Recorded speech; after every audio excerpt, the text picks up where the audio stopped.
Hello students, मैं हूं Shubham Goswami and welcome back to another important video. Student, इस video में मैं आपके लिए लेकर आया हूं 12th हिंदी व्याकरण के 16 महत्वपूर्ण प्रश्न। यानी कि हम इस वीडियो में क्लास 12 हिंदी व्याकरण के 16 महत्वपूर्ण प्रश्नों को आंसर के साथ पढ़ेंगे। देखिए स्टूडेंट, ये जो क्वेश्चंस हैं वो आपके हिंदी व्याकरण के 6 टॉपिक से लिए गए हैं। उन 6 टॉपिक में से जैसे आपके मुहावरे और लोकोक्तियाँ, संधि विच्छेद, शब्द युग्म, ठीक है, अनेक शब्दों के लिए एक शब्द, वाक्य संशोधन, इन सभी टॉपिक से ये 16 क्वेश्चन मैंने लिए हैं। तो ये वीडियो आपके लिए बहुत ही इंपॉर्टेंट है क्योंकि आप 12th में हैं और आपको बोर्ड एग्जाम देना है। अब बोर्ड एग्जाम के लिए जो ये 16 क्वेश्चन है ये मोस्ट इंपॉर्टेंट है क्योंकि ये अब तक सबसे ज़्यादा बार पूछे जा चुके हैं और इस बार भी पूछे जा सकते हैं। तो आपको ये 8 से 10 मिनट का वीडियो अच्छे से और लास्ट तक देखना है ताकि जितने भी क्वेश्चंस मैं आपको बताऊं उसका आंसर आपको पता चल सके और इसमें से कोई भी क्वेश्चन एग्जाम में आए तो आप उसे आसानी से सॉल्व कर सकें। तो वीडियो स्टार्ट करने से पहले इस वीडियो को लाइक कर दीजिएगा, ठीक है। तो चलिए स्टार्ट करते हैं। तो देखिए सबसे पहला जो हमारा क्वेश्चन होगा वो होगा मुहावरे और लोकोक्तियां से, ठीक है। मैं टॉपिक का नाम लिख दूंगा, उसके बाद क्वेश्चंस बताऊंगा। तो सबसे पहला है मुहावरे और लोकोक्तियों से। फर्स्ट क्वेश्चन हमारा है टस से मस ना होना, ठीक है, ये एक क्वेश्चन है। तो देखिए मुहावरे और लोकोक्तियों में आपको पता ही है क्या करना होता है। जब है टस से मस ना होना, इसका पहले अर्थ लिखना है फिर वाक्य प्रयोग करना है, ठीक है। तो देखिए टस से मस ना होना, इसका अर्थ होगा विचलित ना होना, ठीक है, विचलित ना होना। टस से मस ना होना यानी कि विचलित ना होना। अब इसका हम लोग वाक्य प्रयोग करेंगे यहाँ पर, ठीक है। तो हेडिंग डालेंगे वाक्य प्रयोग, ठीक है, वाक्य प्रयोग हेडिंग डालेंगे और इसका वाक्य प्रयोग करेंगे। तो देखिए यहाँ पर हम लिखेंगे महेश महेश अपने काम में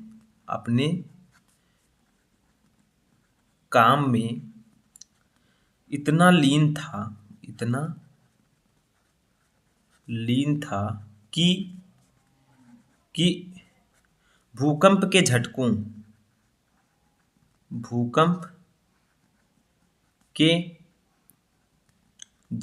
के बाद भी वह टस से मस, ठीक है, टस से मस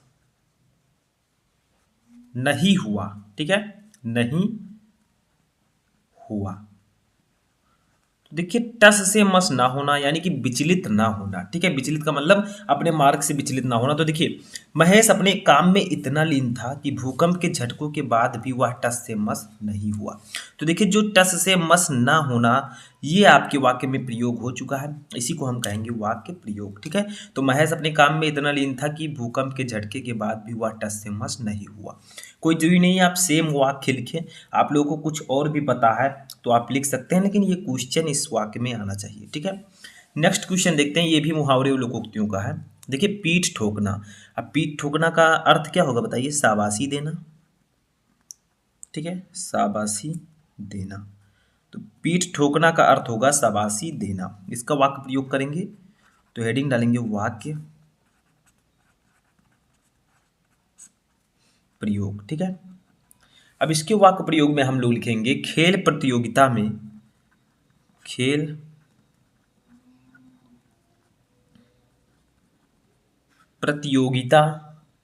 में प्रथम आने पर प्रधानाचार्य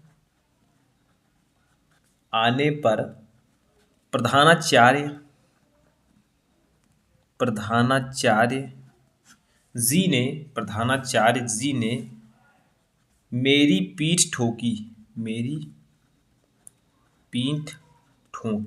ठीक है, मेरी पीठ ठोकी। तो देखिए पीठ ठोकना यानी कि शाबाशी देना। तो देखिए खेल प्रतियोगिता में प्रथम आने पर प्रधानाचार्य जी ने मेरी पीठ ठोकी। तो जो पीठ ठोकी है ये आपके वाक्य में प्रयोग हो चुका है, इसी को हम वाक्य प्रयोग कहेंगे और इस प्रकार से आपको वाक्य प्रयोग करना होता है, ठीक है। दो मुहावरे और लोकोक्तियां मैंने आपको दो मुहावरे बताए, आई होप कि आपको समझ में आ चुका होगा। अब जो हमारा तीसरा क्वेश्चन होगा वो होगा संधि विच्छेद से। संधि विच्छेद में क्या है देखिए, जैसे तीसरा क्वेश्चन है औषधीत का संधि विच्छेद है, यानी कि औषधीत का संधि विच्छेद इन चारों में से कौन सा है? आपको सही संधि विच्छेद चूज करके लिखना है, ठीक है। तो देखिए आपके पास 4 ऑप्शंस होंगे, जो सही वाला ऑप्शन है उसी पर आपको टिक करना है, उसी को लिखना है। तो देखिए औषधीत का संधि विच्छेद है, का है औषध धन इत, खा है औषध धन इत, गा है औषध धन इत और घा है औषधि धन अति। तो इसका राइट आंसर होगा ऑप्शन नंबर खा, औषध धन इत। तो औषधि का संधि विच्छेद होगा औषधि धन इत। ठीक है, तो आपका खा वाला ऑप्शन सही होगा। ऐसे ही आपको जो सही ऑप्शन है उसको लिखना है। ठीक है, नेक्स्ट देखते हैं। तो देखिए नेक्स्ट है हमारा सित का संधि विच्छेद है सितासित। देखिए सितासित का संधि विच्छेद कौन सा है इसमें से? का है सित धन असित, खा है सित धन असित, गा है सिता धन सित, घा है सितास धन इत। तो देखिए सितासित का सही संधि विच्छेद होगा सित धन असित। ठीक है, ता के बाद आ है और आ मिलकर बड़ा आ बनाते हैं तो सितासित ये हो जाएगा। ठीक है, तो ऑप्शन नंबर खा भी इसका सही होगा। तो इस प्रकार से आपको संधि विच्छेद दिए जाएंगे, आपको सही ऑप्शन चूज करके लिखना है। ठीक है, अब पांचवा क्वेश्चन जो हमारा है वो है शब्द युग्म का। शब्द युग्म का मतलब देखिए नाम से ये स्पष्ट हो रहा है, युग्म, युग्म का मतलब जोड़ा। ये फिर देखिए अवलंब अभिलंब, ठीक है, दोनों लगभग सेम लग रहे हैं बट आपको इसका सही अर्थ लिखना है चूज करके। ठीक है, अवलंब का अर्थ पहले लिखा होगा, अभिलंब का बाद में। तो कौन सा इसमें से सही अर्थ है वो आपको चूज करके लिखना है। का है शीघ्र और सहारा, खा है नीचे की ओर लंब डालना और देरी होना, गा है सहारा और शीघ्र, घा है बल ना लगाना और लंबा ना होना। तो देखिए अवलंब का मतलब होता है सहारा, अभिलंब का मतलब होता है शीघ्र। तो आपका ऑप्शन नंबर गा राइट होगा। ठीक है, तो आपका जो अर्थ है वो आपको सही अर्थ चूज करके लिखना है। जो पहले शब्द है उसका अर्थ पहले होगा, जो बाद में उसका अर्थ बाद में। तो अवलंब अभिलंब का होगा सहारा और शीघ्र। ठीक है, ये समझ में आ गया, बहुत ही सिंपल है। अब देखिए नेक्स्ट हमारा है कृपण कृपाण। ठीक है, कृपण कृपाण, तो इसका सही आंसर क्या होगा? का है कृपा और कृपालु, खा है कृपालु और कृपा, गा है निर्धन और धनवान, घा है कंजूस और कटार। तो देखिए कृपण का मतलब होता है कृपालु, कृपाण का मतलब होता है कृपा।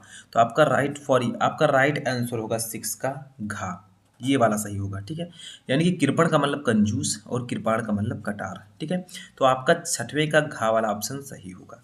कृपण कृपाण का अर्थ होगा कंजूस और कटार। ठीक है, तो ये वाला ऑप्शन आपका सही होगा। समझ में आ गया। नेक्स्ट हमारा है शब्द अर्थ, जिसे हम अनेकार्थी शब्द के नाम से भी जानते हैं। यानी कि जैसे मधु है, अब मधु को और हम और किस नाम से जानते हैं? ठीक है, अनेकार्थी शब्द जिसके अनेक अर्थ हों। तो देखिए मधु को हम मीठा भी कहते हैं। ठीक है, शहद भी हम मधु को शहद भी कहते हैं। तो इसके कई नाम हैं, यानी कि पर्यायवाची शब्द भी आप एक तरफ से कह सकते हैं। तो मीठा, शहद, शराब भी आप लिख सकते हैं, उसके बाद में पराग भी लिख सकते हैं। तो ये सब जो होंगे मधु के अनेकार्थी शब्द होंगे, यानी कि पर्यायवाची शब्द होंगे। अठवा है हार। हार को और हम किस नाम से जानते हैं बताइए? पराजय।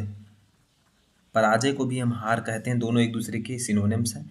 गले का आभूषण जो होता है हार, आपने सुना होगा गले का आभूषण। ठीक है, उसके बाद में पुष्पमाला, पुष्पमाला, ये सब जो होंगे वो हार के पर्यायवाची शब्द होंगे, यानी कि अनेकार्थी शब्द होंगे। आई होप कि आपको समझ में आ चुके होंगे। ऐसे ही आपको लिखना होगा। ठीक है, दो ही आपको लिखना है इसमें से। तो चलिए नेक्स्ट देखते हैं। तो देखिए हमारा नेक्स्ट टॉपिक है अनेक शब्दों के लिए एक शब्द। अनेक शब्दों के लिए एक शब्द का मतलब जो आशा करता हो उसे हम एक शब्द में क्या कह सकते हैं बताइए? जो आशा करता हो उसे हम एक शब्द में कह सकते हैं आशावादी, आशावादी। ठीक है, जो आशा करता हूँ। अब देखिए जो पास हो गया हो उसे बताइए क्या कहते हैं? हिंदी में तो हम कहेंगे पास, इंग्लिश में, बट हिंदी में हम कहेंगे उत्तीर्ण।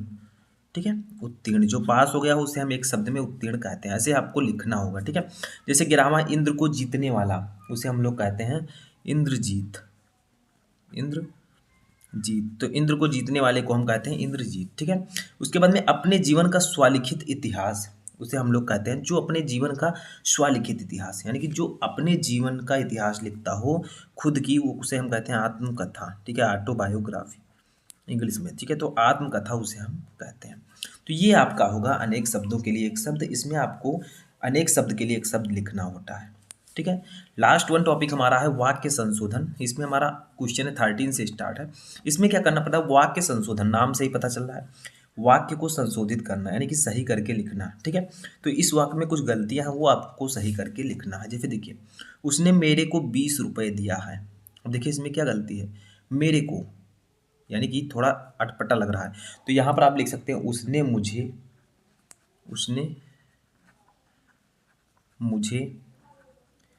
20 रुपये दिए हैं। ठीक है, 20 रुपये दिए हैं। ठीक है। तो उसने मेरे को 20 रुपया दिया है, यानी कि उसने मुझे 20 रुपये दिए हैं। ठीक है, तो ये आपका सही होगा। ठीक है, अब देखिए नेक्स्ट है, जैसे 14वां है, कोयल एक भोला चिड़िया है। देखिए कोयल जो है ये एक भोला चिड़िया है, तो इसमें गलती क्या है, देखिए आपको लिखना है कोयल एक भोली चिड़िया है। ठीक है, यहाँ पर भोला नहीं यूज करेंगे क्योंकि इसे हम लोग एक स्त्रीलिंग समझते हैं, तो भोली चिड़िया है। ठीक है, तो कोयल एक भोली चिड़िया है।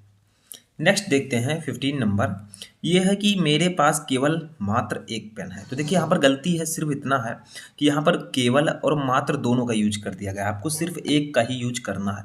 तो आप लिख सकते हैं मेरे पास केवल एक पेन है। ठीक है, केवल एक पेन है, आपको मात्र का यूज नहीं करना है क्योंकि दोनों सेम ही है। ठीक है, केवल लिखिए या मात्र लिखिए, आपको एक ही लिखना है। ठीक है, लास्ट हमारा है, मैंने तेरे को पुस्तक दी थी। अब यहाँ पर भी गलती है, यहाँ पर हो जाएगा मैंने तुझे पुस्तक दी थी।